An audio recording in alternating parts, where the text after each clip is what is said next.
तो दोस्तों आज की इस वीडियो में हम लोग बात करने जा रहे हैं जर्मनी को लेकर। रिसेंटली कुछ खबरें निकल कर आई है और बताया जा रहा है कि पिछले 6 महीने से जर्मनी की जो इकोनॉमिक ग्रोथ रेट रही है वो माइनस में गई है और लगातार 2 क्वार्टर तक अगर आपकी ग्रोथ रेट माइनस में जाती है, इसका मतलब आपका देश रिसेशन का सामना करने के लिए तैयार रहे, क्योंकि रिसेशन आपका दरवाजा खोलकर अंदर घुस चुका है। और ऐसे ही कुछ हो रहा है जर्मनी के साथ। अब ये इतना ज्यादा आसान भी नहीं है, क्योंकि जर्मनी जो है वो यूरोपियन यूनियन की सबसे बड़ी इकोनॉमी है और दुनिया की बात की जाए तो तीसरी सबसे बड़ी इकोनॉमी है। ऐसी परिस्थिति में काफी ज्यादा मुश्किलों का सामना करना पड़ सकता है जर्मनी के साथ साथ पूरे यूरोपियन यूनियन को और साथ ही दुनिया के अलग अलग देशों को भी, जो कि बड़े स्तर पर जर्मनी के साथ ट्रेड करते हैं। लेकिन दोस्तों इसका अगर एक पॉजिटिव पॉइंट देखा जाए तो वो ये है कि जर्मनी ऐसी परिस्थिति में अब आ चुका है कि उसके साथ इन फ्यूचर किसी तरह का नेगोशिएशन आसान हो जाएगा, क्योंकि अब जर्मनी को ऐसे देश की सहयोग की जरूरत पड़ेगी जो कि इकोनॉमिकली काफी ज्यादा तेजी से आगे बढ़ रहा है, जिसकी इकोनॉमी साइज बड़ा है और जिसके साथ बड़ी बड़ी डील्स करके वो अपनी इकोनॉमी को बूस्ट दे सकता है, जिसके लिए भारत सबसे बेस्ट ऑप्शन हो सकता है जर्मनी के लिए।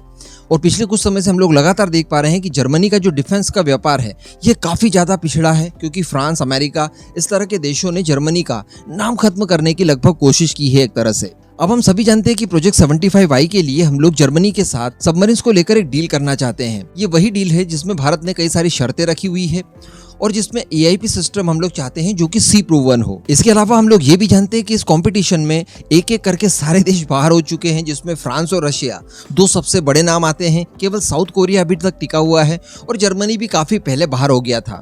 लेकिन बीच में कुछ खबरें निकल कर आई थी और बताया जा रहा था कि जर्मनी इस डील में वापसी करने के लिए तैयारियां कर रहा है, लेकिन यहाँ पर वो कुछ चीजें बदलना चाहता है, जैसे कि प्रोजेक्ट 75I का जो प्रोजेक्ट होगा उसे पहले के अनुरूप में न ढाला जाए। सबसे पहली कंडीशन तो उसकी ये है कि यहाँ पर गवर्नमेंट टू गवर्नमेंट डील कर ली जाए, क्योंकि ऑब्वियसली ये काफी बड़ी डील है। 50,000 करोड़ रुपए इस डील की टोटल साइज होने वाली है और ऐसी बुरी परिस्थिति में जर्मनी इस डील को अपने हाथ से तो नहीं जाने देगा। तो गवर्नमेंट टू गवर्नमेंट डील चाहता है। इसके अलावा टाइमलाइंस को लेकर वो थोड़ी बहुत नरमी चाहता है भारत से।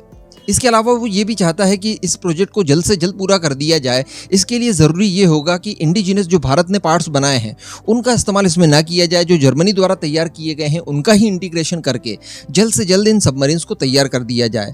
अब हम ये भी जानते हैं कि ओरिजिनली जब इस प्रोजेक्ट को लॉन्च किया गया था, प्रोजेक्ट 75I को, उस समय भारतीय नेवी की जो पहली चॉइस थी वो जर्मनी की यही सबमरीन्स थी। और जर्मनी ने चाहे नई शर्तें रख दी हो, लेकिन अभी भी ये प्रोजेक्ट हमारे लिए काफ़ी ज़्यादा अनुकूल बना हुआ है और भारत को काफी ज्यादा उम्मीदें हैं कि जर्मनी के साथ ये डील हो सकती है। अब इसको लेकर बताया जा रहा है कि जर्मनी की तरफ से उनके रक्षा मंत्री बोरिस पिस्टोरियस भारत की यात्रा पर आ रहे हैं और जून मंथ में उनकी यात्रा रखी गई है भारत में। और इस दौरान बताया जा रहा है कि प्रोजेक्ट 75I को लेकर जर्मनी और भारत के बीच में नेगोशिएशन शुरू होंगे, जिसमें कई सारी शर्तें और कीमतों को लेकर निर्धारण किया जाएगा। अगर इस दौरान ये डील बन पाती है, जिसके की आसार काफी ज्यादा दिखाई दे रहे हैं, तो ये भारतीय नौसेना के लिए किसी वरदान से कम बिल्कुल नहीं होगा। थोड़ी वो शर्तें हमारी भी बहुत ज्यादा कठोर थी, हम पहले डिस्कशन कर चुके हैं। तो अगर भारत थोड़ी ढील देता भी है तो इसमें कोई दिक्कत वाली बात नहीं है। जर्मनी की इन सबमरीन्स का आना भारतीय नौसेना के लिए काफी ज्यादा इंपॉर्टेंट है।